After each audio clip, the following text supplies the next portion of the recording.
Grand Ayatollah Khomeini, the architect and the face of the Iranian Revolution. They should obey because this is an Islamic and legitimate government. One thing that was attractive about him is that he wasn't after power.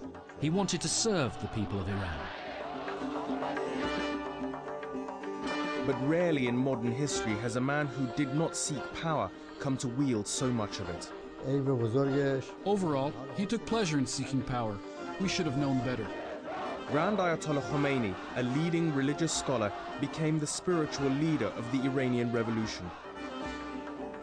The revolution would have a wide-ranging impact on the region and would herald an era of defiance and conflicts between Iran and the West, one that continues to this day.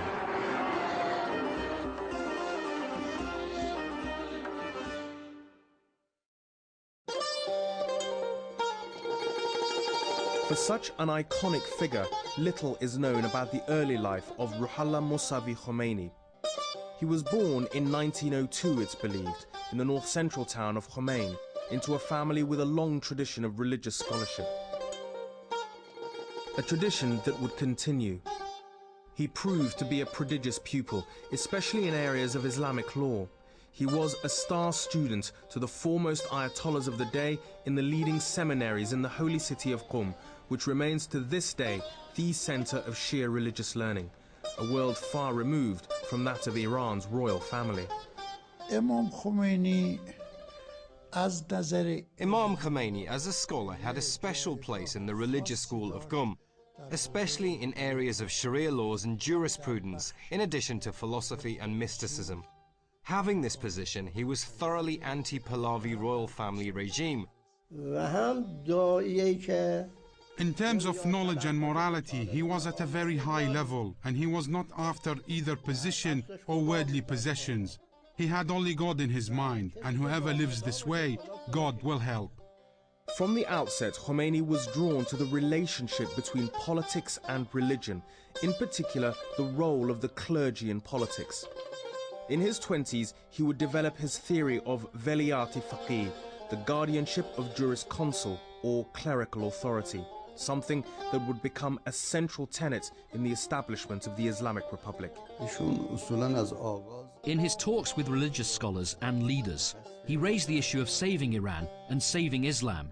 He saw that we needed to overthrow the Pahlavi dynasty. Khomeini became a lecturer at religious seminaries in Qom and in Najaf in Iraq, two of Shia Islam's most important cities, teaching political philosophy and Islamic history and ethics. And his hostility to the Shah's reign began to receive wider attention.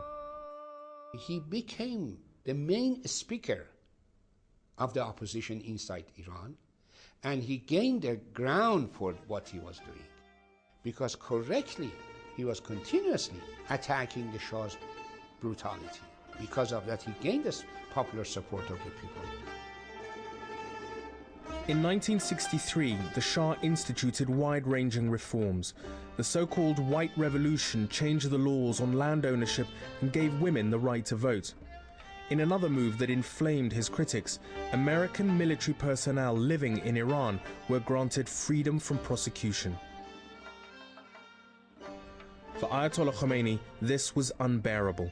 His criticism of the Shah's lavish lifestyle and infamous brutality had been muted compared to his condemnation of the new reforms. Khomeini replied to the Shah's announcement saying that as far as we know, men are not free to vote, since when are women free to vote? As well, he made a sharp attack against the Shah himself, saying that if he did not change his ways, the day would come when the people would offer up thanks for his departure from the country. It was a measure of Khomeini's following that his comments led to an uprising in Qom in June of 1963. He was arrested and soon exiled. After a 2-year stay in Turkey, he returned to Najaf in Iraq, where he had pursued his religious studies years earlier. He continued his sermons as well as his attacks on the Shah. Forced exile did not silence nor subdue him. His program in Najaf was a simple and ordinary one. He was teaching and continuing the struggle. His speeches had a great impact on people. Exile empowered Khomeini even further. He now enjoyed the complete freedom to express his dislike of the Shah and his policies. He presided over a complex network of followers who would carry tape recordings of his writings and speeches back to Iran, where they were repeated and distributed in mosques throughout the country. Khomeini was becoming the voice of opposition to Iran's ruling elite.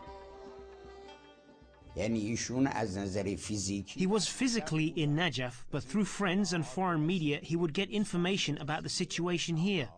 No one in the close circle would do anything without his permission. His knowledge was so acute that he knew details of what was going on here that even Iranians didn't know. Here was a man that who is in the position can challenge Shah very effectively. The political wisdom was telling me that I have to cooperate with him. The quality which made Khomeini the central unifying figure and symbol of the Islamic Revolution was that he was seen by all anti-Shah forces as a humble and above all honest man with no ambitions for himself. After reading his writings, I came into his presence and I felt myself before one in whom there was no gap between word and deed, between thought and action. Khomeini was becoming the public face of opposition to the Iranian royal family. To the outside world, he was the stern, unbending critic of the Shah's regime. But little is known about his private life. By the time of his exile in 1963, he was already 62 years old and the father of 7 children, though only 5 survived through infancy. He also had 15 grandchildren. His immediate family saw a very different side of Ayatollah Khomeini. I can dare say that he was the best grandfather in the world. Maybe in the world of politics he was very senior and powerful. But when he came back home, we would forget that he was the imam with all that power and that he shook the world. All the children, small and big ones, loved him. Not because he was the imam or the leader of the country, but because of his kindness and sensitivities. His children and the grandchildren all loved him. A very kind and gentle person.